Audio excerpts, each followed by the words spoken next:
kita ini mencapai yang namanya rencana dan kehendak Tuhan dalam hidup kita, amin. Waktu kita mati, satu saat nanti Tuhan tidak akan bertanya hartamu berapa, rumahmu berapa, ya apa yang sudah kamu capai di dunia ini. Itu semua tidak akan ditanyakan oleh Tuhan. Jadi jangan terlalu getol mengejar hal-hal yang terlihat mata, karena semua itu satu saat nanti Tuhan gak akan tanya. Tapi ketika kita menghadap satu saat nanti, entah karena kita mati atau Tuhan datang, ya, yang akan Tuhan tanya adalah apakah engkau selama ada di dunia melakukan kehendakku. Amin. Saya juga, pelayanan saya itu interdenominasi gereja, saudara. Ya, jadi ya di dalam pelayanan saya banyak jemaat tuh orang Katolik, orang Buddha, orang ya dari berbagai agama, tapi mereka mendengarkan tentang firman Tuhan. Dan ya kita selalu sering berkata, oh gereja A yang lebih benar, gereja B, gereja C. Tapi percaya nggak, saya selalu berkata begini, kalau Tuhan datang, Tuhan tidak akan ngomong begini, yang GBI sebelah kanan, yang Katolik di tengah, HKBP di pinggir, yang ini di situ, kagak. Kalau Tuhan datang, dia cuma berkata begini loh, ayo yang melakukan kehendakku, kamu adalah muridku. Denominasi apapun gereja kita, kalau kita nggak melakukan kehendak Tuhan, maka nama kita tidak akan tercatat di dalam kitab kehidupan. Tapi ketika kita hidup melakukan kehendak Tuhan, itulah yang akan membuat kita ini dikenal oleh Tuhan. Rasul Paulus bilang begini, aku melatih tubuhku dan berusaha menguasainya seluruhnya, supaya jangan setelah aku memberitakan Injil, aku ditolak sama Tuhan. Ternyata satu-satunya hal yang bisa bikin kita ditolak sama Tuhan, kalau kita nggak melatih tubuh kita dan membiarkan daging kita menguasai kita. Bayangkan saudara, sekelas Rasul Paulus itu takut ditolak Tuhan loh. Tapi kita pede tuh, masuk surga pasti, karena Yesus sudah mati bagiku. Sementara Rasul Paulus yang hidupnya tiap hari menderita karena nama Yesus. Dia bilang, aku karam kapal karena nama Yesus, aku dipenjara karena nama Yesus, tiap hari aku berada dalam bahaya maut karena nama Yesus. Itu masih ngomong takut ditolak sama Tuhan. Tapi orang Kristen zaman now tidak, pede masuk surga tuh. Iya kan? Pede sekali. Mati tabrakan, kecelakaan, mabuk. Di petinya ditulis sampai ketemu di Yerusalem baru. Matinya tabrakan karena mabuk. Tapi pede banget katanya mau ketemu di Yerusalem baru. Di Yerusalem lama aja kau tidak diterima, apalagi di Yerusalem baru. Ya banyak sekarang begitu saudara. Hello, ayo kita mulai perbaiki iman kita, bertobat saudara, supaya mau dimanapun kita berada, kita menggenapi kehendak Tuhan. Kita belajar dari bangsa Israel. Bangsa Israel itu saudara bangsa pilihan, tapi mereka keras kepala, tegar tengkuk. Ya, ketika akhirnya mereka dibawa dari tanah perbudakan menuju ke tanah perjanjian, tanah Kanaan. Ya, mereka itu banyak yang mati di padang gurun. Angkatan pertama yang keluar dari Mesir itu dibunuh semua sama Tuhan di padang gurun. Tidak boleh masuk tanah perjanjian. Hanya yang lahir setelah generasinya Yosua itu yang boleh masuk. Ya, kenapa saudara? Karena mereka ini keras kepala, tegar tengkuk, tidak mau bertobat. Padahal mereka itu bangsa pilihan, tapi dibunuh Tuhan enggak? Dibunuh Tuhan. Sejarah bangsa Israel ketika mereka keluar, saudara tahu kan sejarahnya bangsa Israel itu dari mana? Siapa nenek moyangnya Israel itu, siapa namanya? Yang lulus sekolah minggu. Ayo angkat tangan, saya kasih sepeda di sana di luar ada sepeda itu, ambil saja itu sepeda gratis ya. Nenek moyangnya Israel itu siapa? Nih, enggak lulus sekolah minggu 5 ini anak angkanya ini. Iya. Awal Yakub, ya. Yakub itu kemudian namanya berganti menjadi Israel. Catat ya, nanti kalau tanya pendeta, nenek moyangnya Israel siapa? Jangan Abraham. Ya, itu kejauhan. Jadi sejarahnya pertama kali kan Yusuf itu dibenci sama keluarganya karena Yusuf dapat mimpi. Yusuf adalah anak Abraham. Yusuf anaknya Yakub, salah satu dari suku Israel. Jadi ceritanya pada waktu itu mereka berdiam sudah di tanah Kanaan. tanah yang Tuhan mau beri buat mereka. Tiba-tiba Yusuf itu dapat mimpi, dia nanti akan menjadi besar, bahwa keluarganya akan tunduk menyembah dia. Lalu saudara-saudaranya itu benci. Kok enak banget lu ngomong kita harus tunduk sama kau lebih berhasil, kau lebih sukses. Ya biasa dalam keluarga, kalau ada keluarga lain yang berhasil, yang namanya iri. Ya banyak di keluarga-keluarga begitu. Ya susah lihat orang senang, senang lihat orang susah. Ya itu namanya roh sirik. Lalu akhirnya Yusuf mereka mau bunuh, tapi kalau itu mereka bilang kalau kita bunuh kita nggak dapat duit, mending jual lah supaya kita dapat duit. Makanya banyak keluarga itu bisa jual orang, bisa jual keluarga. Ya biasa begitu, demi uang semua dihalalkan. Akhirnya Yusuf dibuang, ya, dan akhirnya dia dijual sebagai budak ke Mesir. Sampailah Yusuf di rumah Potifar.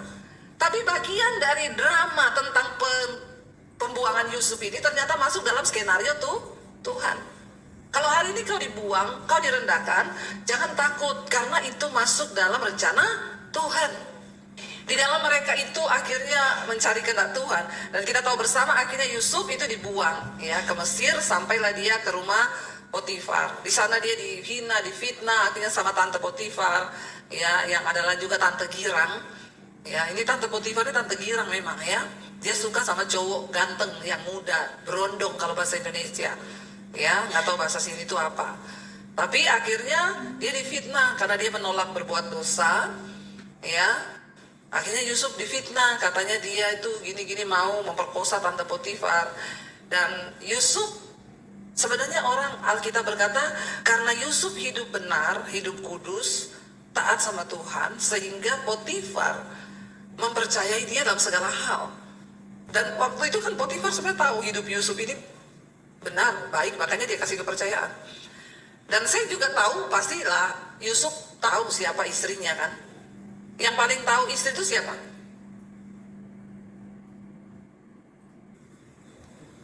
Suami orang. Yang paling tahu istri siapa? Ya, suami. Yang paling tahu suami siapa? Istri, karena orang paling dekat. Potifar tuh tahu jenis istrinya ini jenis istri macam apa tuh, kalau sampai dia akhirnya berani menggoda Yusuf, kata Alkitab. Tapi di satu pilihan, dia harus menetapkan siapa yang harus dihukum nih? Kalau dia menjatuhkan istrinya, ya dia menjatuhkan martabat keluarganya. Kita ada di dunia tipu-tipu. Dan seringkali Tuhan izinkan orang benar itu mengalami penindasan dan penderitaan.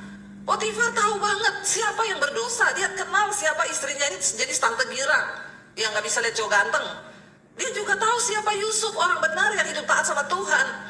Tapi di satu sisi saat itu dia terpojok dan dia harus menentukan pilihan. Dan terpaksa dia memilih untuk membenarkan istrinya dan menyalahkan Yusuf. Dan akhirnya Yusuf masuk penjara. Tapi memang tidak ada jalan lain untuk Yusuf bisa sampai ke istana raja selain lewat pintu penjara. Amin, saudara. Yusuf tahu benar rencana Tuhan dalam hidupnya. Kalau kita tahu rencana Tuhan dalam hidup kita, maka kita ini nggak akan menjadi orang yang gampang menyerah. Untuk bisa menggenapi rencana Tuhan itu tidak mudah memang. Tapi percayalah, kita berkata Tuhan turut bekerja dalam segala perkara untuk mendatangkan kebaikan bagi setiap orang yang sungguh-sungguh mengasihi Dia dan terpanggil sesuai dengan rencana Tuhan. Roma 8 ayat 28. Kita percaya bahwa Tuhan itu turut bekerja. Yusuf tahu tidak ada cara lain untuk dia bisa masuk ke dalam rencana Tuhan sampai ketemu dengan raja selain lewat pintu penjara. Tidak selamanya pintu menuju kepada rencana Tuhan yang sempurna atas hidup kita itu adalah pintu yang enak. Tuhan bisa nggak langsung ketemukan Yusuf dengan Fir'aun tiba-tiba lewat ordal, ya kan? Hari-hari ini banyak manusia mencari ordal, ya, kenalan orang dalam. Di surga tidak ada ordal, harus melalui pintu Tuhan Yesus, jalan keselamatan dan kehidupan. Dan akhirnya Yusuf, dia di penjara, ya dia jalani semua yang harus dijalani di hidup ini untuk bisa menggenapi rencana Tuhan. Sekalipun itu pahit, jalanilah dengan ucapan syukur, tapi tetap lakukan ketaatan kepada Tuhan. Jangan belok ke kanan dan ke kiri. supaya kita mengalami dan sampai pada tujuan. Banyak orang Kristen tidak sampai pada tujuan ilahi. Kenapa? Kebanyakan bikin jalan sendiri. Ya, padahal dia tidak kerja di PU Bina Marga, tapi dia bikin jalan. Ya, jangan bikin jalan sendiri. Karena Tuhan yang paling tahu jalan mana yang harus kita tempuh. Dan setan selalu menawarkan jalan pintas. Karena memang manusia cenderung suka yang instan, saudara. Ya, mie instan itu enak. Ya, masaknya cepat, bumbunya juga sedap. Tapi tidak baik buat kesehatan. Ya, di sini pasti tahu semua Indomie ya. Indomie itu di mana-mana, saudara. Orang Indonesia itu kalau pergi kemana-mana, mau ke Kutub Utara kemana, saya ke Alaska, pergi ke supermarket yang saya cari Indomie, karena itu bisa menyelamatkan sih. Ya, ada sampai di Kutub Utara ada, saudara, itu Indomie. Ya, tetapi yang instan tuh tidak bagus. Makanya beda tentara kalau makan daging sama makan mie instan tuh beda nyanyinya. Kalau makan daging dari Sabang sampai Merauke. Kalau makan Indomie dari Sabang sampai Merauke. Ya kan? Dari Sydney sampai ke Talaut. Indonesia tanah airku. Apa? Indomie selir. Hafal tuh pada ya. Jangan suka makan yang instan. Nanti nyanyinya beda. Ya, kita kalau mau jadi Kristen instan, pengen semua yang mudah, yang enak, juga beda. Imanmu tidak kuat. Kita nggak suka proses, tapi Tuhan suka dengan proses. Dan ingat, makin cepat engkau berespon dalam kebenaran, makin cepat prosesmu selesai. Tapi semakin lama kau berkutat dengan dirimu, dengan Tuhan, dengan protes, makin lama juga proses itu sampai. Karena di balik setiap proses yang Tuhan izinkan terjadi, sebenarnya Tuhan cuma mau satu hal, agar kita ini belajar hidup dalam ketaatan. Cuma itu aja, saudara. Jadi jangan bikin jalan baru. Karena kita bilang, aku ini tahu rancangan apa yang ada padaku mengenai kamu, yaitu rancangan damai sejahtera dan bukan rancangan kecelakaan. Karena aku akan memberikan kepadamu hari depan yang penuh dengan harapan. Tapi orang Kristen nggak suka lama. Kok lama ya prosesnya? Yusuf, kok aku jadi budak dulu ya? Kok aku begini ya? Katanya aku dapat mimpi besar. Katanya Tuhan itu nanti bikin aku jadi besar. Keluarga aku menyembah kepadaku. Nanti aku akan jadi penolong buat mereka. Tapi apa yang aku alami? Aku aja jadi budak, sekarang di penjara. Ya, jalani setiap proses Tuhan dengan ucapan syukur. Karena satu saat, kalau engkau tetap di relnya Tuhan, engkau akan sampai, saudara, di sana. Tapi kalau kau tidak mengerti, kau tidak ikuti, ya maka kau tidak akan pernah sampai. Yusuf tahu bahwa satu-satunya jalan untuk ketemu raja adalah lewat pintu penjara. Akhirnya di penjara dia mulai tafsirin mimpi. Ada orang datang, penjaga istana bilang, itu ada yang mimpi. Mimpinya itu apa ya? Artinya ini. Diterjemahkan, benar semua, saudara. Ya, ada orang tanya sama saya, Bu Dewi, Ibu bisa tahu nggak arti mimpi saya? Saya bilang, saya ini bukan Yusuf. Saya Dewi. Tapi ya bolehlah, kamu mimpinya apa? Dia tulis mimpinya. Ini Bu, saya mimpi ini panjang, saudara. Belum saya jawab, udah kirim lagi, Bu. Tadi malam saya mimpi lagi, Bu. Ini apa ya artinya? Belum sempat saya jawab, dia kirim lagi mimpi yang ketiga. Tadi malam saya mimpi lagi. Saya bilang, saya tahu kesimpulannya kau ini kebanyakan tidur. Makanya kau mimpi terus. Jangan kebanyakan tidur, supaya kau tidak banyak mimpi. Kau ini orang setengah mati cari mimpi. Kenapa kau tiap malam mimpi? Ya, baru dia tanya lagi sama saya bilang, saya tidak tahu arti mimpimu itu apa. Ya, sebaiknya jangan banyak, supaya tidak mimpi terus, saudara. Belum saya diterjemahkan satu, dan tanya satu. Tapi Yusuf dikasih Tuhan karunia. Sampai satu saat Raja Fir'aun itu punya mimpi. Dipanggil ahli mimpi, dipanggil dukun, dipanggil orang pinter yang ada di Mesir. Semuanya angkat tangan. Tidak ada yang bisa menerjemahkan arti mimpinya raja. Perhatikan, cara Tuhan bekerja untuk membawa hidup kita sampai kepada tujuan Tuhan, itu seringkali tidak terduga. Ada jalan yang disangka orang itu lurus, ternyata ujungnya menuju maut. Tapi ada jalan yang dipikir orang berliku-liku gak nyaman, tapi ternyata itu membawa kita pada rencana Tuhan yang sempurna. Yusuf ketemu dengan rencana Tuhan di dalam penjara. Jangan berpikir bahwa untuk menggenapi rencana Tuhan itu wah enak. Iya, tapi memang Tuhan harus izinkan Yusuf diproses supaya terus karakternya dipertajam, supaya ketika dia diangkat Tuhan, dia tidak lupa di diri, saudara. Karena banyak orang tiba-tiba amnesia ketika diangkat Tuhan, lupa diri, ya, sehingga tidak lagi merasa bahwa semua adalah anugerah Tuhan. Yusuf menjalani hidupnya pahit di dalam penjara, tapi akhirnya ketika semua tidak ada yang bisa terjemahin mimpinya, saudara. Lalu ada kepala penjaga penjara bilang sama raja, "Raja, di penjara itu ada satu orang yang menerjemahkan mimpi dari teman-temannya. Itu namanya Ucup, ya. Katanya itu namanya Ucup, tapi semua terjemahannya itu benar apa yang diterjemahkan." Saya minum dulu, maaf. Acara ini disponsori oleh saudara. Akhirnya ya, Yusuf dipanggil ketemu Raja Firaun. Yusuf mulai ngomong, arti mimpi raja itu, nanti akan datang 7 tahun masa kelimpahan, 7 tahun masa kelaparan. Disinilah raja harus benar-benar safe, harus benar-benar mengamankan semuanya, supaya ketika datang masa kesulitan, aman. Lalu raja bilang begini, karena kau yang bisa mengartikan, aku angkat kau jadi Perdana Menteri.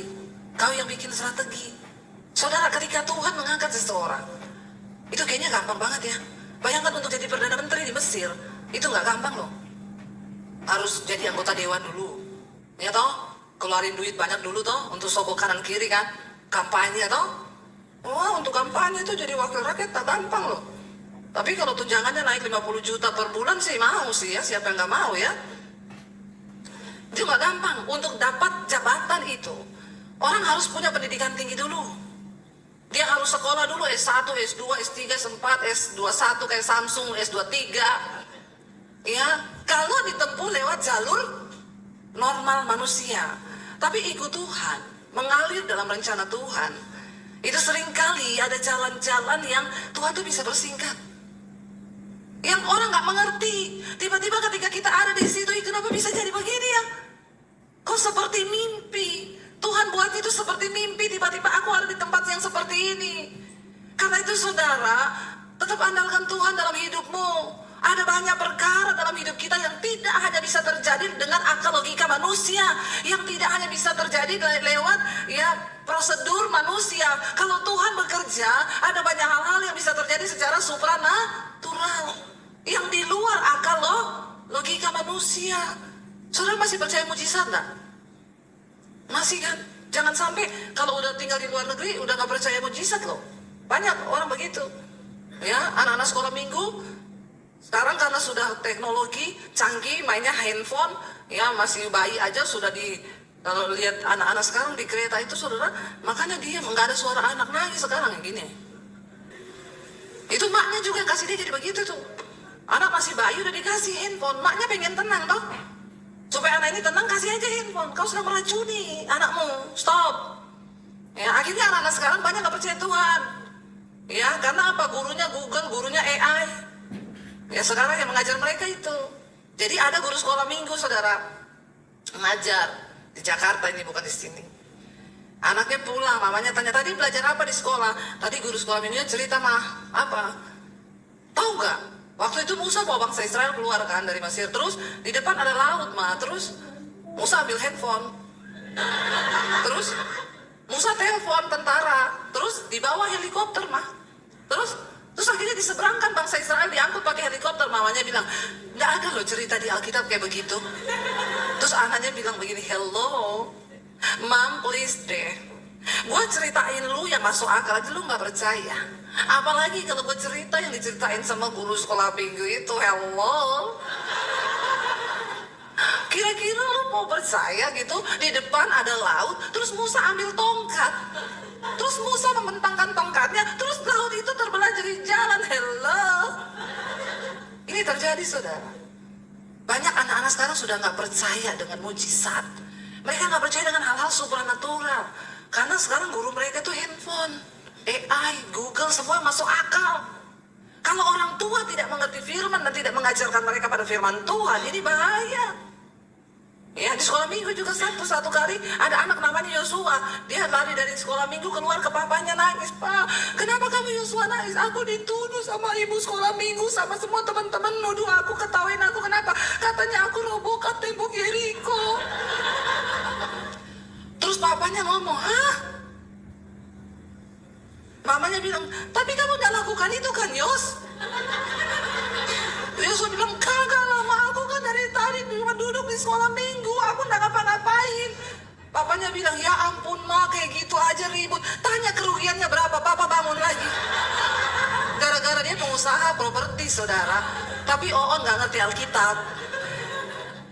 Bapak Ibu, kalau kau tuh gak ngerti firman, dan kau tidak ajari anakmu firman lebih dini, maka hari-hari ini mereka akan mendapat pengajaran dari luar. Ya, mereka akan menerjemahkan sendiri tentang Tuhan. Saya ini baru berapa hari itu datang di Melbourne, di sini. Orang-orang tua pada ngeluh, anak-anak mudanya sekarang tidak mau percaya Tuhan. Dan mereka ngomong sama mamanya, sorry mam, I nggak percaya Tuhan. Itu yang terjadi, saudara. Itu yang terjadi. Banyak anak-anak yang pergi sekolah ke luar negeri itu pulang nggak percaya Tuhan, nggak percaya ada neraka, ada surga. Mereka lebih percaya satu saat alien akan datang menjemput mereka. Loh iya benar. Benar, saudara bisa tertawa, tapi ini terjadi, saudara. Jangan biarkan loh. Orang tua harus mengerti firman, supaya kau bisa ajarkan anak-anakmu firman. Ya, dari cara hidup kita, ketaatan kita kepada Tuhan, itu yang akan menjadi dasar warisan iman buat anak-anak kita. Ya, jangan loh, jangan kau tidak pernah ucapkan firman. Alkitab bilang, catat ini di pintu rumahmu, kasih tahu itu kepada anak-anakmu, ajarkan kepada anak-anakmu waktu kau di jalan, waktu kau di mobil, waktu kau di meja makan, waktu kau duduk, ceritakan tentang Tuhan kepada anak-anak. Ya, supaya mereka tahu bahwa Tuhan itu ada dan imannya kuat dan mereka bisa mencari kehendak Tuhan dalam hidup mereka. Ya, ini terjadi, saudara, jangan santai. Ya, jangan karena sibuk cari uang, sibuk cari kehidupan, lalu kita lupa akan Tuhan. Akhirnya Yusuf menerjemahkan, dan ada jalan yang luar biasa yang Tuhan buka. Tuhan yang membuat bagi Yusuf untuk dia mencapai rencana Tuhan yang sempurna. Untuk duduk di kursi jabatan menjadi Perdana Menteri di Mesir itu tidak mudah. Lalu Potifar bilang, Firaun bilang, karena kamu sudah menerjemahkan dan kamu, sekarang saya percayakan kamu, bikin strategi. Yusuf bilang, bangun lumbung, sediakan gudang yang besar. Masa 7 tahun kelimpahan kita simpan makanan. Supaya kalau terjadi 7 tahun masa kelaparan, jangan sampai kita ini ya tidak punya apa-apa. Dan akhirnya, saudara, ya ketika akhirnya kelaparan datang, Mesir punya persediaan makanan yang banyak. Karena ada seorang Yusuf, orang benar yang diurapi Tuhan, yang menjadi jawaban, yang bisa menyelamatkan sebuah bangsa. Bahkan lewat hidup Yusuf, dia menyelamatkan Israel. Ya, akhirnya keluarganya, Alkitab mencatat saat itu terjadilah kelaparan yang paling besar di seluruh bumi. Dan hanya di Mesir yang ada gandum dan jelai. Dan akhirnya, saudara, ya Yakub dan anak-anaknya dengar di Mesir ada gandum. Mereka pergi ke sana untuk membeli gandum. Dan ketika mereka sampai di sana, mereka tidak lagi kenal Yusuf karena dia sudah pakai jubah kebesaran dan dia sudah tambah ganteng, dia terawat, penuh kemuliaan Tuhan. Orang tuh kalau terawat hidupnya ya lebih luar biasa, saudara. Ya, karena dia menggenapi rencana Tuhan dalam hidupnya. Ya, keluarganya biasa-biasa aja karena nggak ketemu rencana Tuhan. Jadi mereka tidak kenal Yusuf, tapi Yusuf kenal mereka. Yusuf bilang sama pegawainya, kalau mereka beli kasih, tapi duitnya taruh lagi di bawah, jangan diambil. Lalu mereka mulai tertarik, kenapa ini orang melakukan kami seperti itu? Mereka cerita ke papanya, di Mesir tuh kami beli tapi uang kami dikembalikan, Pak. Ya kenapa bisa begitu? Nggak tahu. Mereka balik lagi, lalu Yusuf tanya, kamu dari mana? Dari Kanaan. Kamu berapa bersaudara? Ya, oh kami gini, tapi satu dulu udah mati. Yusuf nangis, saudara. Yusuf bilang, gimana kabar papamu? Baik, masih ada di Kanaan. Ya, dan akhirnya Yusuf cerita bahwa dia adalah orang yang pernah mereka anggap mati dulu, yang mereka buang. Yusuf peluk mereka, Yusuf ampuni mereka, dan Yusuf bilang ajak papa untuk pindah ke Mesir. Dan Yakub bersama dengan 70 orang anggota keluarganya dari Kanaan hijrah ke Mesir. Itulah cerita awal kenapa bangsa Israel sampai di Mesir. Anak-anak sekolah minggu? Ya, jadi kalau ditanya siapa nenek moyangnya bapak dari Israel, itu Yakub. Ya, dengan 70 orang keluarga anak cucunya dia pindah ke Mesir. Di sana mereka mulai bekerja. Karena Yusuf adalah orang penting di Mesir, Yusuf kasih fasilitas. Firaun pun setuju, karena biar bagaimanapun kau sudah menyelamatkan bangsa kami. Dikasih fasilitas nih Israel, Yakub dan 70 anggota keluarganya. Mereka sejahtera. Akhirnya mereka beranak pinak menjadi sebuah bangsa yang besar. Ketika besar, diberkati Tuhan, disertai Tuhan. Tokoh-tokohnya lebih besar, kehidupannya lebih bagus. Lalu Yusuf mati dan Firaun mati. Digantilah raja yang baru, Firaun baru naik. Ya, Firaun itu bukan nama orang. Ya, itu julukan bagi raja. Firaun yang baru naik. Ketika raja baru naik, aturan baru, naik juga undang-undangnya baru. Presiden baru, undang-undang baru. Rekening 3 bulan gak dipakai, diblokir. Itu undang-undang baru. Ya, istri 3 bulan tidak berfungsi, diblokir. Suami gak berfungsi 3 bulan, diblokir. Buat apa hidup kalau gak berfungsi, tak?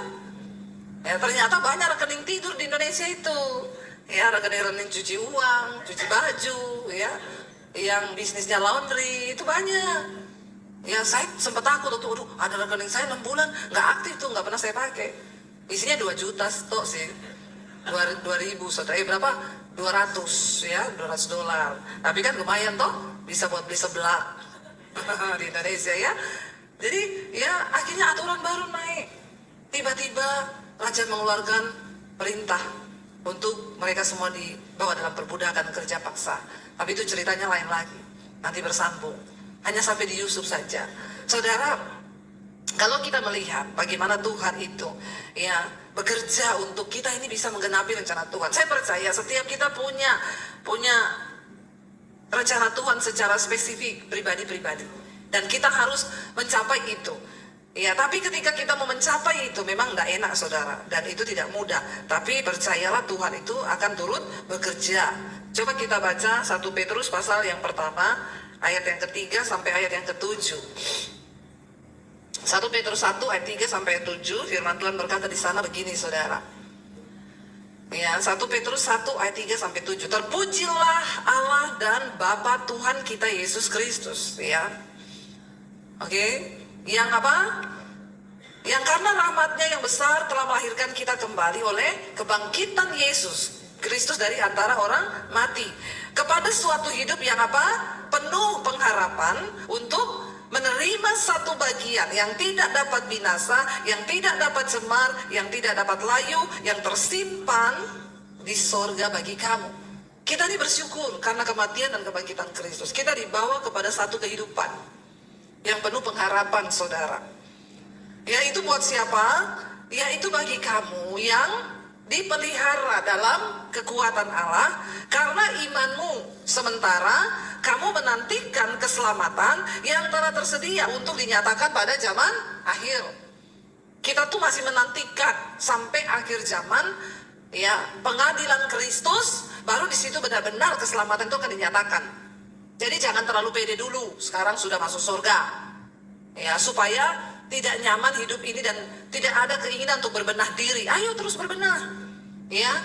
Karena keselamatan itu baru akan dinyatakan pada zaman akhir, waktu kita semua berhadapan dengan tahta pengadilan Kristus. Kita semua akan berdiri di hadapan tahta pengadilan Kristus. Akan dinyatakan pada zaman akhir. Tuhan berkata begini, bergembiralah, bergembira akan hal itu, karena kita ini disediakan satu bagian yang nggak bisa cemar, nggak bisa layu, tidak akan binasa. Bergembiralah akan hal itu sekalipun apa? Sekarang ini kamu seketika harus berduka cita oleh berbagai-bagai pencobaan. Ya, kita hari-hari ini hadapi pencobaan, katakan itu biasa. Kalau ada masalah, ya itu tanda bahwa kita ini masih hidup. Amin. Ya, karena yang tidak ada masalah hanya orang mati. Ya, selama masih hidup pasti ada masalah. Kita ini akan berduka cita oleh berbagai-bagai pencobaan selama kita hidup di dunia ini. Tetapi maksud dari semua itu adalah apa? Untuk apa? Untuk membuktikan apa, saudara? Kemurnian imanmu yang jauh lebih tinggi nilainya daripada emas yang fana, yang diuji kemurniannya dengan api. Sehingga ya, kamu memperoleh puji-pujian dan kemuliaan dan kehormatan pada hari Yesus Kristus menyatakan dirinya. Ya, jadi hadapi semua pencobaan yang harus kita hadapi, karena pencobaan itu tujuannya untuk apa? Membuktikan kemurnian iman. Hanya orang yang imannya teruji, murni, yang bisa nanti akan menerima mahkota kehidupan. Karena itu saudara, di dalam kita mencapai panggilan dan kehendak Tuhan dalam hidup kita di dunia ini, mari kita terus kuatkan hati, minta Tuhan beri kita kekuatan iman, ya jalani semuanya dengan ucapan syukur, jangan bersungut-sungut, percayalah bahwa Tuhan turut bekerja dalam segala perkara untuk mendatangkan kebaikan di hidup kita. Saya undang para imam musik boleh maju ke